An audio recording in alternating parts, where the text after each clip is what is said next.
CBN, Café com Política. Bruno Silva, cientista político aqui com a gente. Bom dia, Bruno.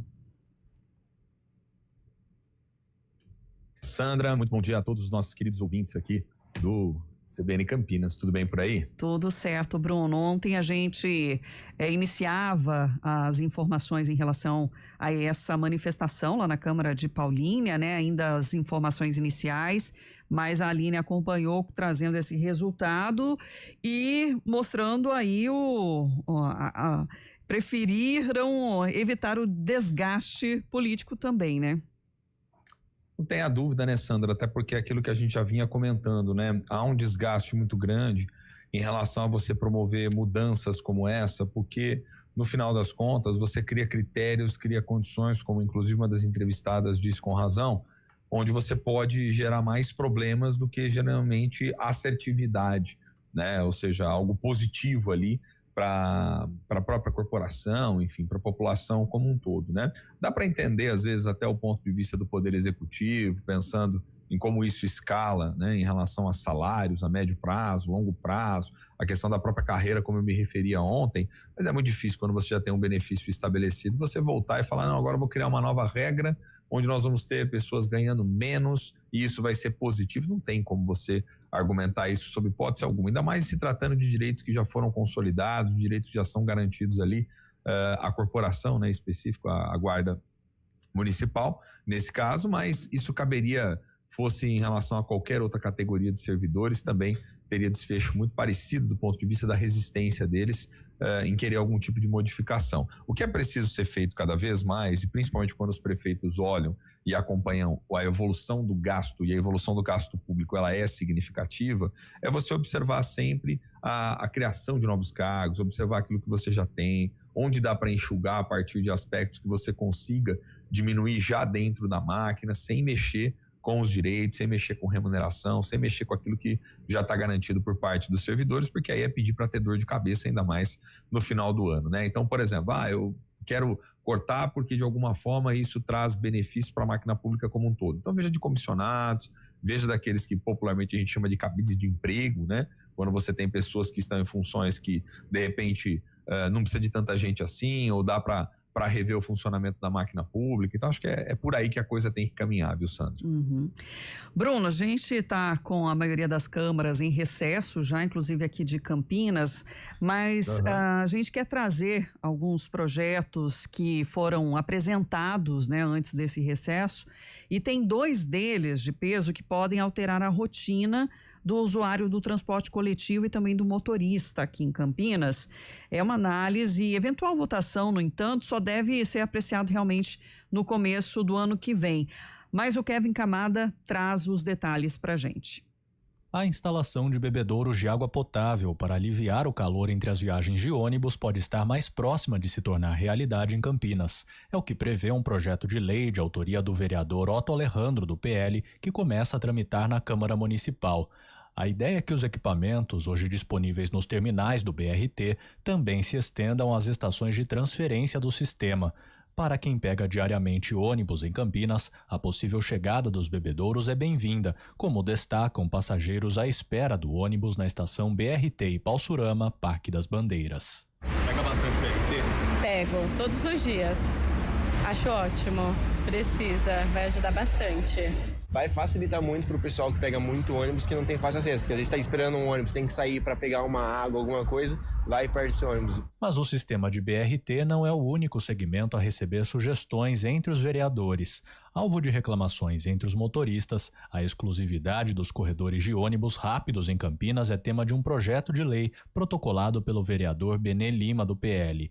A proposta prevê a criação de horários delimitados do tempo de funcionamento do corredor exclusivo de ônibus. Segundo o vereador, o objetivo é padronizar as regras com outras regiões da cidade e diminuir a quantidade de multas emitidas em momentos de baixo fluxo de automóveis. A ideia é que o uso exclusivo dos corredores em tempo integral só possa acontecer em trechos que tiverem estudos técnicos atualizados para isso.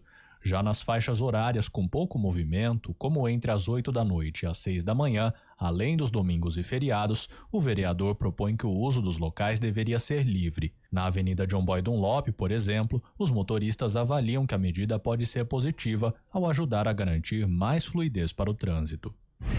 É uma boa, né? Uma boa pra estar ajudando aí a população, né? Não tomar multa, né? Não tem como, é só quem tá de carro mesmo que não dá.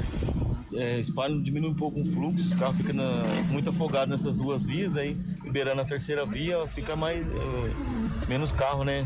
Que nem você tira um pouco dos carros praticamente, né? A INDEC diz acompanhar a tramitação dos 2 projetos de lei na Câmara Municipal.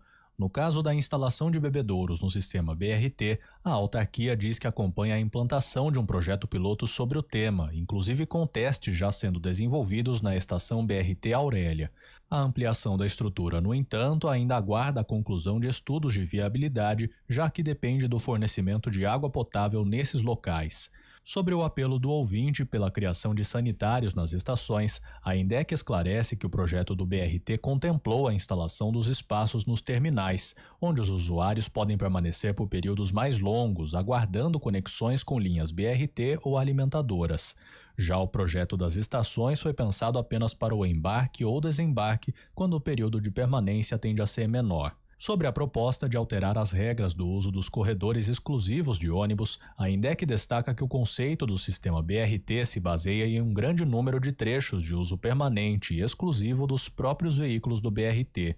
A INDEC também diz que a rede já conta com faixas exclusivas com horário restrito de operação entre 6 e 8 horas da manhã e entre 4 horas da tarde e 7 horas da noite, de segunda a sexta-feira, que preservam a prioridade para os ônibus nos horários de pico. Atualmente, Campinas tem 12 avenidas com corredores exclusivos para a circulação de ônibus, além das avenidas integrantes do Corredor Central e dos corredores BRT Campo Grande e Ouro Verde. No corredor perimetral, o tráfego de automóveis e ônibus também é segregado.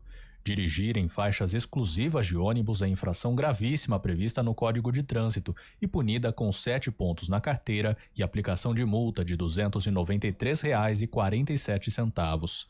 Para que estes projetos se tornem efetivos, eles precisam ser aprovados em 2 turnos pelos vereadores e depois sancionados pelo prefeito municipal. De Campinas, Kevin Camada. Bruno, são projetos aí que não foram sequer consultados, né, pela INDEC, no caso de como é o regramento antes da apresentação. Exato, né? O que pode indicar geralmente aquela famosa questão da inconstitucionalidade já de origem, né? O vício de iniciativa, viu, Sandra? Acho que assim, o debate é importante, a Câmara pode puxar a discussão, principalmente a questão da faixa de ônibus, né? Nesses momentos que você não tem o pico ali, você tem uma condição onde os carros podem circular, a fim de não levar multa, flexibilizar. Isso tem outras cidades que têm feito também, que têm faixas de ônibus, têm feito estudos nesse sentido e algumas até implementado medidas mais flexíveis. Agora, isso precisa ser previamente debatido, discutido. É um tipo de assunto que antes de se apresentar projeto de lei, o ideal é que seja precedido por uma audiência, debatendo, trazendo a INDEC principalmente para ver tecnicamente como isso funciona, se há ou não há necessidade mesmo, como que a coisa toda fica, porque sem isso fica difícil depois, posteriormente, deliberar em cima de um projeto que politicamente pode ser que não tenha tanto custo assim para o vereador apresentar uma medida como essa e, pelo contrário, possa ter até uma visibilidade positiva, como a gente viu um dos entrevistados falando aí na reportagem do Kevin Camada, mas eu acho que é preciso, antes de tudo, fazer a discussão técnica, né? Porque é um tipo de coisa que precisa de uma discussão mais técnica, que necessita que você faça um debate mais qualificado para depois, posteriormente, você poder realizar a deliberação, viu, Sandra? Bruno Silva, ficamos por aqui. Obrigada pela participação e pela análise. Nos falamos amanhã. Eu que agradeço, querido. Um grande abraço a você, né? Um grande abraço a todos os nossos queridos ouvintes. A gente volta amanhã. Valeu. Valeu, Bruno. 11h01, agradecendo também a sua audiência, a sua parceria até aqui. Vou me despedindo, agradecendo também os trabalhos técnicos de Valmir Bortoleto, a produção de streaming de Samela Dip. Apresentação, Sandra Lambert. Volto daqui a pouquinho no CBN Brasil, atualizando ainda mais as notícias aqui da nossa região. E eu te espero. CBN